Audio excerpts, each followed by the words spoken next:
Right, we are back with the second part of our ChatGPT chat, pun intended. Um, and today we're going to be talking about how we have used ChatGPT in Ginkgo and Fern, as well as in our own businesses and lives. But before we start, Victoria, why don't you explain why we actually use it? So as with anything new, I think there's two different camps usually when the new things come out.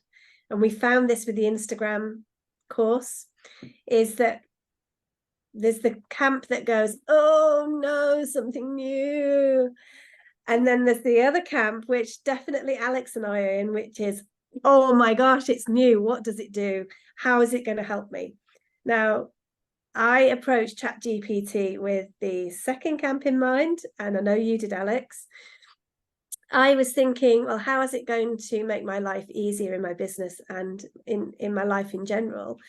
So I found that it can save me a lot of time because it can generate a lot more words than I can.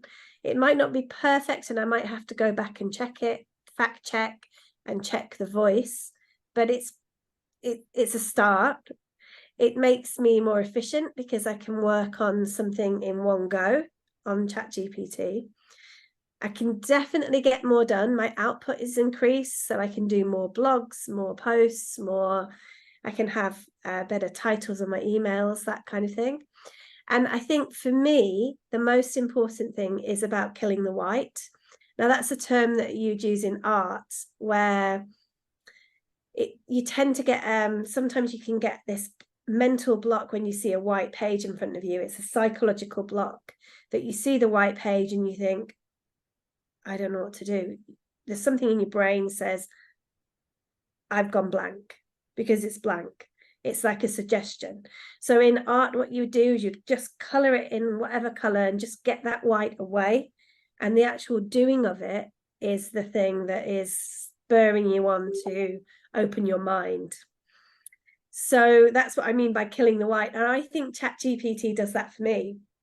I see the page and I go, I know I want to write about XYZ, but I don't know where to start. And if you can just put something into ChatGPT, it can kill the white immediately. It's probably not the thing that I want it to write for me, but it's better than a white page.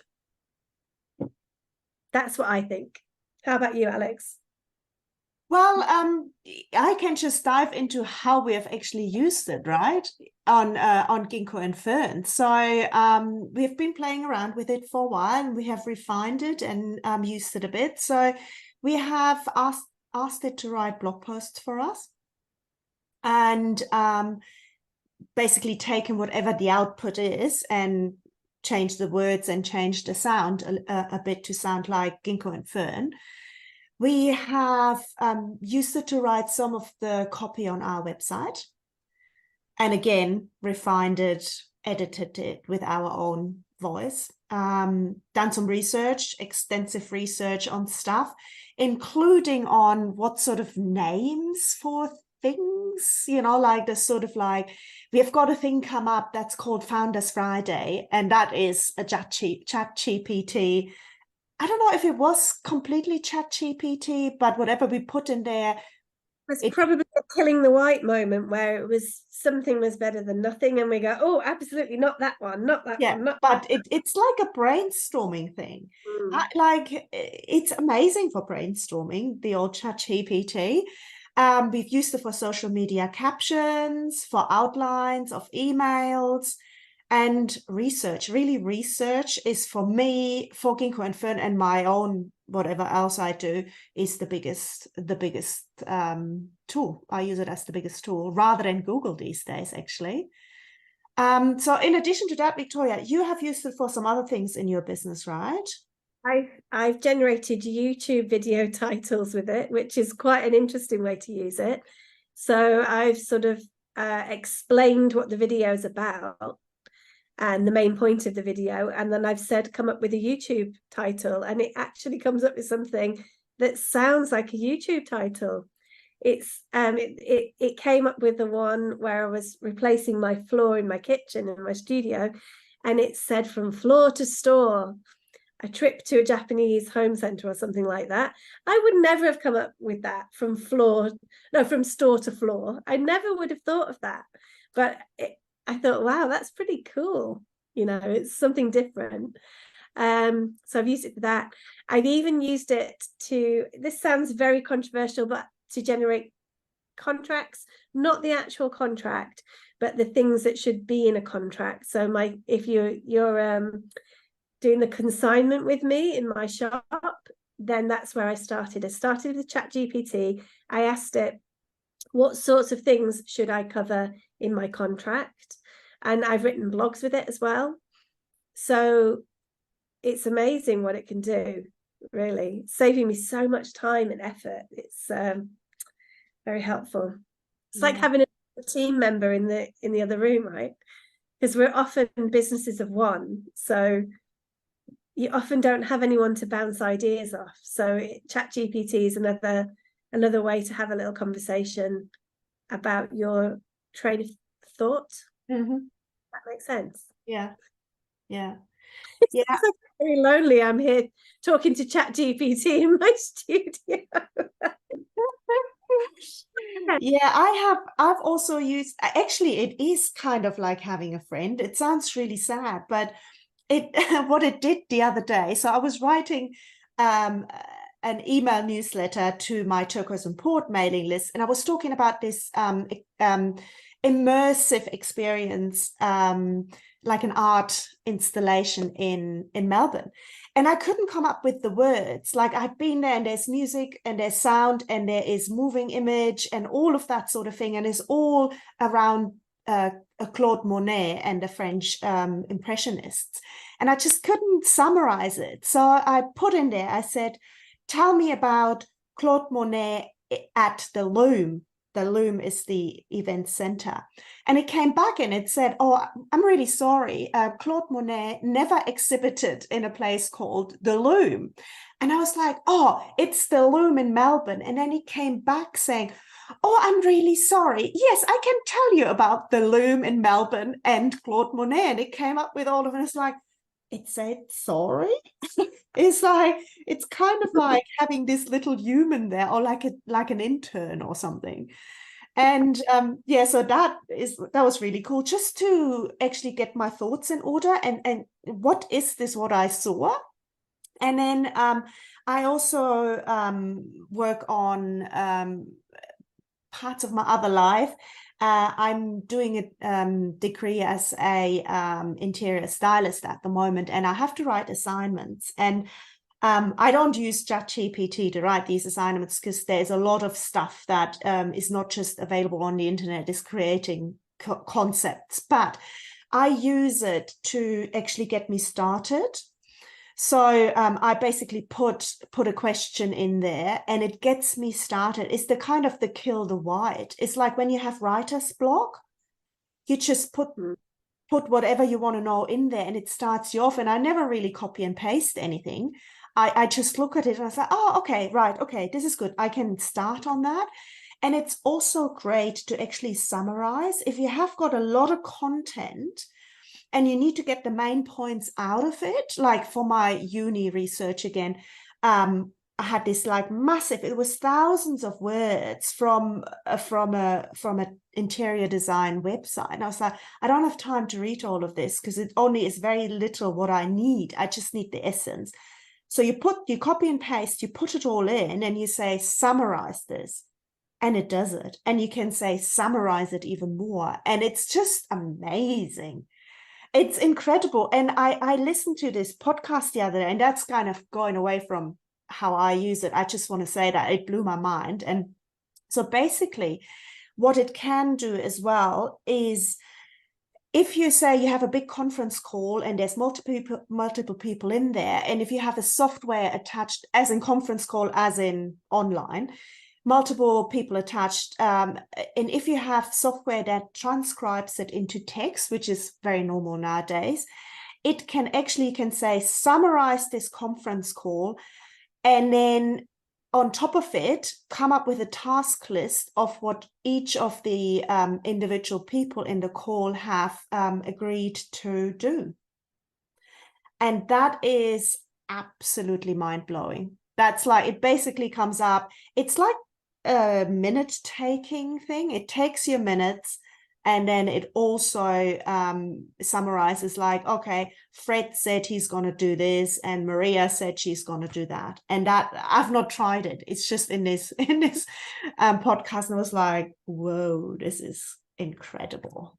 So anyway, but going away from small business, there is so many things you can use it for, and it's pretty incredible. So we wanted to show you how it actually physically works. I'm sure most people have had a go with it, but if you haven't, Alex is going to input some things into ChatGPT. Yes, so let me just do a bit of a screen share. 1 second, and we're screen sharing just this one here. I apologize if I'm freezing because my internet in the studio is unstable. Yeah, I saw you. I was like, you're still with me. I'm like with my eyes closed. I'm not asleep. It's just I'm frozen. Okay, here we go. I'm sharing now. Can you see it? Yeah. Fabulous. Okay, so so basically you sign up for it, and this is what it comes up with. And then you have the sidebar, and it shows you with some of the things you have been looking at before. You can actually go back to it and see what you looked at before. But I don't have the plus version, so this is the free version. So if you upgrade to plus, that means I think it saves more of your previous searches. I'm not quite chats, and it does a lot more. You get a lot more capabilities, but for what we use it, it's just fine. So you send it a message. So down here, right? We've come up with this question: why is email marketing important for small business owners? So, and then it generates the content. Comes up with being cost effective, targeted reach, relationship building, 6 points. And it always comes up, which is what's pretty cool. It always has a little summary at the bottom. So you could basically then say, write a blog post why email marketing is important for small business owners. So this is, you've got an outline here already. And then I think this is all a bit too much for what I wanted. Maybe I wanted for, say, a post on social media, right? I'm going to ask it to summarize the above.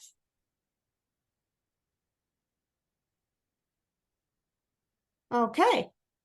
And then should we ask it to summarize even more? Right, maybe, yeah. Even more. Maybe for an Instagram post. Let's see what Okay. Can you write an Instagram caption about the above?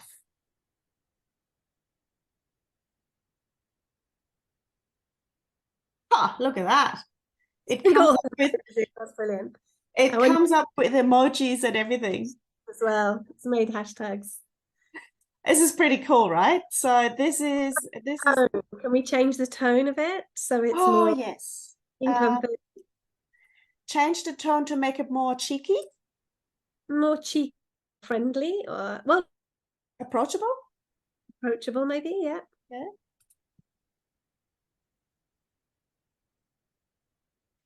Hey there, fellow small business owners, get ready to level up with the power of email.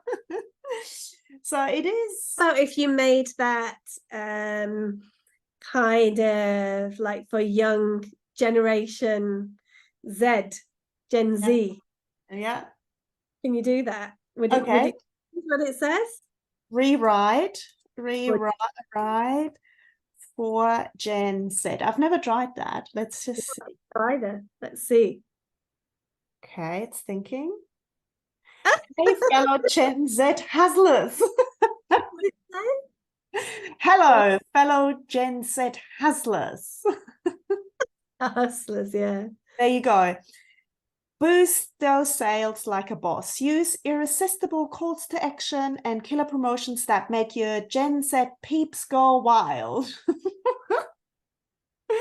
Anyway, this is and you can just go on and on and on. Like, you know, it gets pretty, you know, you can narrow it down so much that you can almost use it as it is, you know, do a bit of tweaking and all of that. But yeah, it's pretty amazing, isn't it? Especially like the hashtag generating bit. I know that. Yeah. Oh yeah, you can use it for keyword research as well, right? I Yeah. haven't done that yet, as in, you know, if you do keyword as in SEO keyword research for your blog posts and that, I haven't used it for that yet. Product listings, that Mm, kind of thing. yeah. It can help with that. If Yeah. SEO is actually going to be SEO as we know it in the future, nobody really knows. So Yes. Yeah, would love to know what you guys are using it for, and if you are actually on board or still a little bit scared or apprehensive, let us know. see you next time. Later. Bye.